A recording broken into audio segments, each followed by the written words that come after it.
नमस्कार साथियों। GS and English talks official YouTube channel पर आप सभी का हार्दिक अभिनंदन और स्वागत है। जैसा कि आप जानते हैं, मेडिवल हिस्ट्री की हमारी सीरीज चल रही है और इस सीरीज में अब तक हमने पाल साम्राज्य को डिस्कस कर लिया है। यदि आपने ये वीडियो नहीं देखी है तो चैनल पर जाकर के प्लेलिस्ट बनी हुई है, आप पाल साम्राज्य के सभी फैक्ट को क्लियर कर सकते हैं। आज की इस वीडियो में हम डिस्कस करने जा रहे हैं राष्ट्रकूट साम्राज्य। तो वीडियो में आगे बढ़ने से पहले हमेशा की तरह आपसे यही रिक्वेस्ट कि आप चैनल को सब्सक्राइब कर लें, वीडियो को लाइक कर दें और वीडियो को साथ में शेयर भी कर दें ताकि आने वाली सभी वीडियो का नोटिफिकेशन सबसे पहले आप तक पहुंच सके।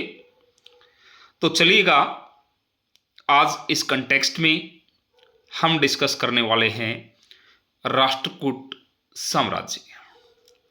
देखिए, राष्ट्रकूट का मतलब यदि हम माने तो इसका अर्थ है राष्ट्र का प्रमुख। राष्ट्रकूट, जैसा कि मैंने बताया था कि पाल, प्रतिहार और राष्ट्रकूट सभी साम्राज्य जो है एक दूसरे के कंटेम्परेरियन थे। तो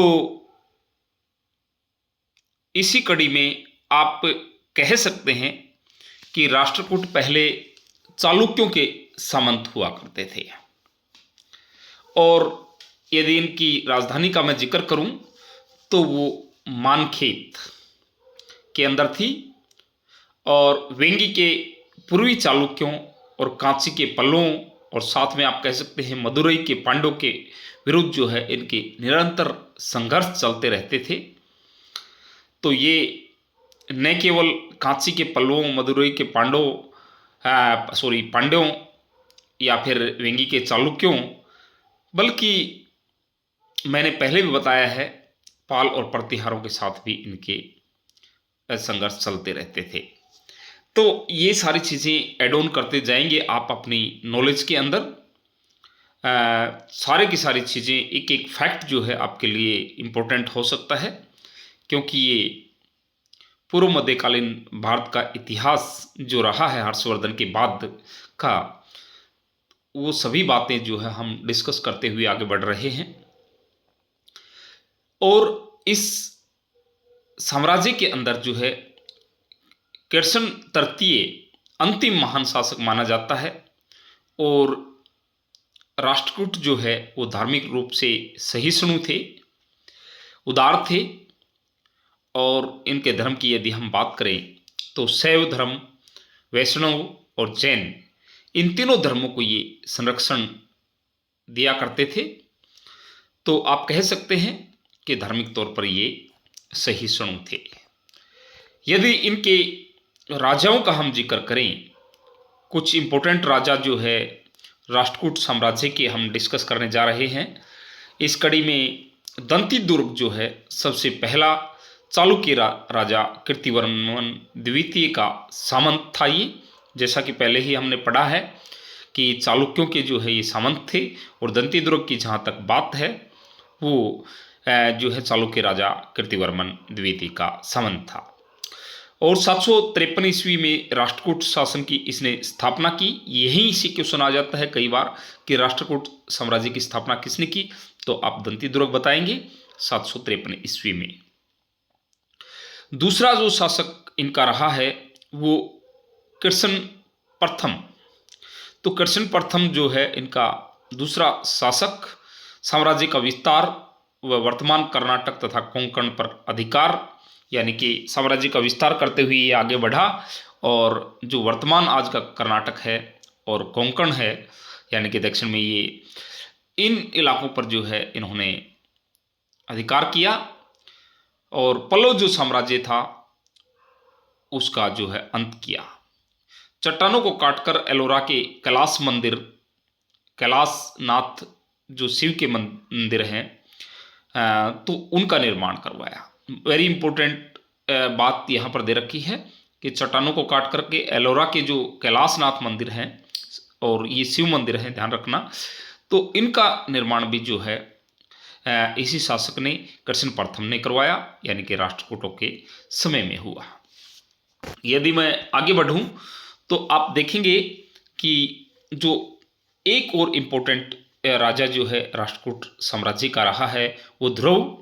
तो ध्रुव जो है कन्नौज में सफल अभियान चलाते हैं और प्रतिहार शासक नागभट्ट द्वितीय और पाल शासक धर्मपाल को दोनों को जो है ये हरा देते हैं, पराजित करते हैं। कन्नौज के अभियान में जो है कई बार आप जब नागभट्ट द्वितीय पढ़ेंगे या धर्मपाल को पढ़ेंगे तब भी आप देखेंगे कि उनको जो है ध्रुव ने हराया, जो राष्ट्रकूट साम्राज्य के शासक रहे हैं। तो ये सारी चीज़ें आपस में जब पाल वंश को करेंगे तब भी ये जिक्र आएगा, और प्रतिहार वंश जो हमने किया है उसके अंदर भी ये जिक्र रहा है। तो ये सारी चीज़ें आपस में जो है इंटर रिलेटेड हैं।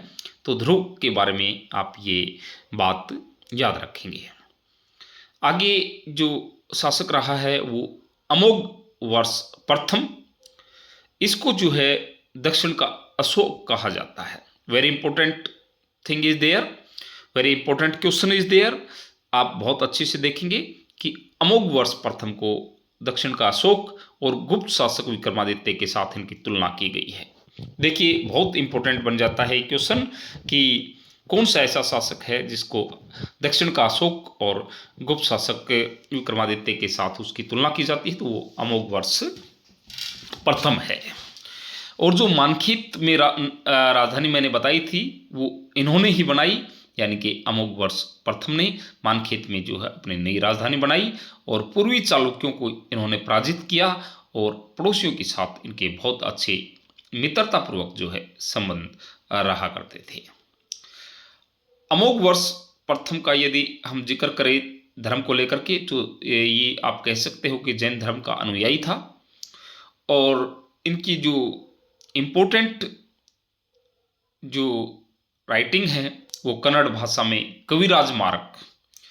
देखिए भाषा बदल सकता है या फिर आपको फैक्ट में उलझाना है एग्जामिनर को, तो दूसरे को भी जो है पहले के साथ या पहले को तीसरे के साथ इस तरह से कोरिलेट करने के लिए भी कुछ 3-4 चीज़ें दी जा सकती हैं।